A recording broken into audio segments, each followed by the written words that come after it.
প্রথমবার মহা সমারোহে রথযাত্রা উৎসব পালিত হবে দীঘার জগন্নাথ মন্দিরে।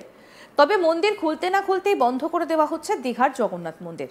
কি শুনে অবাক হয়ে গেলেন নাকি? হ্যাঁ, একেবারেই ঠিক শুনেছেন। 15 দিনের জন্য বন্ধ করে দেওয়া হবে মন্দির। দর্শনের সুযোগ মিলবে না। জানেন কেন?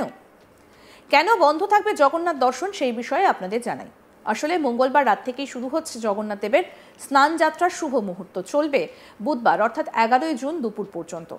আর সেই রীতির পর নিয়ম মেনেই বন্ধ করে দেওয়া হবে জগন্নাথ মন্দিরের গর্ভগৃহের দরজা। স্নান যাত্রার পর জগন্নাথ দেব, বলরাম এবং সুভদ্রার তেরে জল আসে, এইরকমই গাথা প্রচলিত আছে হিন্দু ধর্মে।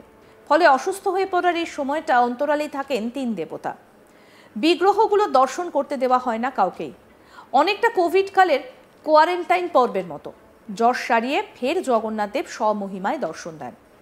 দীঘা জগন্নাথ মন্দির কর্তৃপক্ষের তরফে জানানো হয়েছে 11 জুন অনুষ্ঠিত হবে স্নান যাত্রা উৎসব। এরপর থেকে 15 দিনের অবসর এই সময়ে মূর্তির দর্শন বন্ধ থাকবে। এই দিনগুলোতে 56 ভোগের আয়োজনও করা হবে না। 26 জুন হবে নবযৌবন এবং নেত্র উৎসব। সবশেষে আগামী 27 জুন আষাঢ় মাসের শুক্লপক্ষের দ্বিতীয়া তিথিতে পালিত হবে রথযাত্রা। 75 লক্ষ টাকার প্রকল্পে পরিকাঠামো উন্নয়ন প্রায় সম্পূর্ণ। 7 দিন রথ থাকবে মাসির বাড়িতে। চলবে মহাপ্রসাদ বিতরণ। 2টি স্থানেই পালিত হবে রীতিনীতি।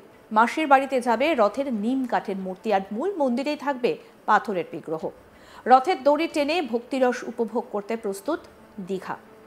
শুধু পুণ্যার্থী নয়, পর্যটকেরাও অধীর আগ্রহে অপেক্ষা করছে সেই ঐতিহাসিক মুহূর্তে। ইতিমধ্যে ইসকনের তরফ থেকে রথযাত্রার অনুষ্ঠানে ইউক্রেন, আমেরিকা, রাশিয়া সহ বিভিন্ন দেশ থেকে প্রায় 100 বিদেশি ভক্ত আসার কথাও জানানো হয়েছে। অর্থাৎ প্রচুর বিদেশি ভক্ত আসবেন এই রথ উপলক্ষে। দীঘার জগন্নাথ মন্দিরে রয়েছে মোট 8টি গেট। রথ বর্তমানে যেখানে রয়েছে তার পাশেই রয়েছে 6, 7 এবং 8 নম্বর গেট। ওই দিন কোন গেট দিয়ে রথ বেরোবে তার জন্য আগামী 10 তারিখ দীঘায় অনুষ্ঠিত হবে আরও একটা প্রস্তুতি বৈঠক। রথ মানেই বৃষ্টির মরশুম, তাই আশেপাশের নিকাশি ব্যবস্থাও খতিয়ে দেখে নেওয়া হবে প্রশাসনের পক্ষ থেকে।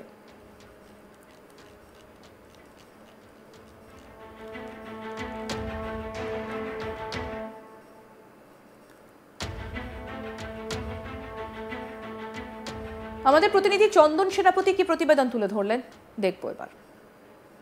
উদ্বোধনের পর থেকেই দীঘা জুড়ে কার্যত পর্যটক থেকে শুরু করে দর্শনার্থীদের ভিড় প্রতিনিয়ত বাড়তে শুরু করেছে। একের পর এক দিন হাজারো হাজারো মানুষ দীঘার জগন্নাথ মন্দির ঘিরে তারা ভিড় জমাতে শুরু করেছেন। ইতিমধ্যেই খবর পাওয়া যাচ্ছে যে দীঘার জগন্নাথ মন্দিরে আগামী রথযাত্রা উৎসবে প্রথমবার সেখানে রথের চাকা গড়বে এবং এই উৎসবকে কেন্দ্র করে কার্যত দীঘার জগন্নাথ মন্দির সহ দীঘা জুড়ে একটা সাজো সাজো রব দেখা যাচ্ছে। ইতিমধ্যেই যেটা মন্দির সূত্রে জানা যাচ্ছে যে জগন্নাথ মন্দিরের রথযাত্রা উৎসব পালন করার জন্য ইতিমধ্যেই সেখানে রথ তৈরি হয়ে গিয়েছে এবং সোনার ঝাঁটা সেটাও কিন্তু ইতিমধ্যে মন্দিরে এসে পৌঁছেছে। যেটা মন্দির সূত্রে জানা যাচ্ছে যে রথযাত্রা উৎসবের শুরুয়াত করবেন রাজ্যের মুখ্যমন্ত্রী মমতা বন্দ্যোপাধ্যায় এবং স্বর্ণ ঝাঁটা দিয়ে পরিষ্কার করেই প্রথম রথের চাকা গড়বে বলে এমনটাই জানা যাচ্ছে। এবং মন্দির সূত্রে আরও যেটা জানা যাচ্ছে যে আগামী 12 তারিখে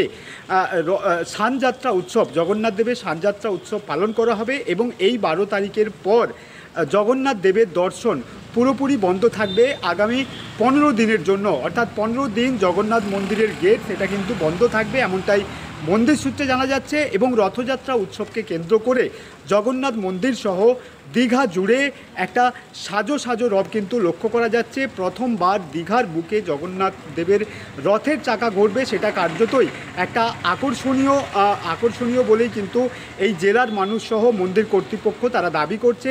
যেহেতু পূর্বে কোনো দিনও দীঘার বুকে জগন্নাথ দেবের রথযাত্রা সেটা কিন্তু পালন করা হয়নি এবং এবছর যেহেতু প্রথমবার এবং দীঘার বুকে জগন্নাথ মন্দিরের ইতিমধ্যেই কিন্তু মন্দিরের উদ্বোধন সেটা রাজ্যের মুখ্যমন্ত্রী মমতা বন্দ্যোপাধ্যায় করেছেন এবং যেটা মন্দির সূত্রে জানা যাচ্ছে যে প্রথমবার জগন্নাথ দেবের রথযাত্রা উৎসবের শুভ উদ্বোধনও কিন্তু রাজ্যের মুখ্যমন্ত্রী মমতা বন্দ্যোপাধ্যায় করবে। সব মিলিয়ে আগামী 12 তারিখ থেকে 15 দিন জগন্নাথ দেবের দর্শন বন্ধ থাকবে বলে এমনটাই মন্দির সূত্রে জানা যাচ্ছে। তবে আগামী রথযাত্রা উৎসব দীঘার বুকে যে একটা আকর্ষণীয় চমক আনতে চলেছে সেটা কিন্তু মন্দির কর্তৃপক্ষ থেকে শুরু করে জেলার সাধারণ মানুষ তারা কিন্তু প্রত্যেকেই দাবি করছেন। অর্থাৎ দেখার যে আগামী রথযাত্রা প্রথমবার দীঘার বুকে এই রথযাত্রা উৎসব ঠিক কীভাবে পালন করা হয় বা কতটা রাজ্যবাসী থেকে শুরু করে এই জেলার মানুষের কাছে কতটা আকর্ষণীয় বিষয় হয়ে দাঁড়ায় সেটাই কিন্তু দেখার বিষয়। উদ্বোধনের পর থেকেই দীঘা জুড়ে কার্যত আরও আপডেট পেতে দেখতে থাকুন আজ তাক বাংলা। সাবস্ক্রাইব করুন, নোটিফিকেশন পেতে বেল বাটন অপশন প্রেস করুন, হোয়াটসঅ্যাপে ফলো করুন আজ তাক বাংলা।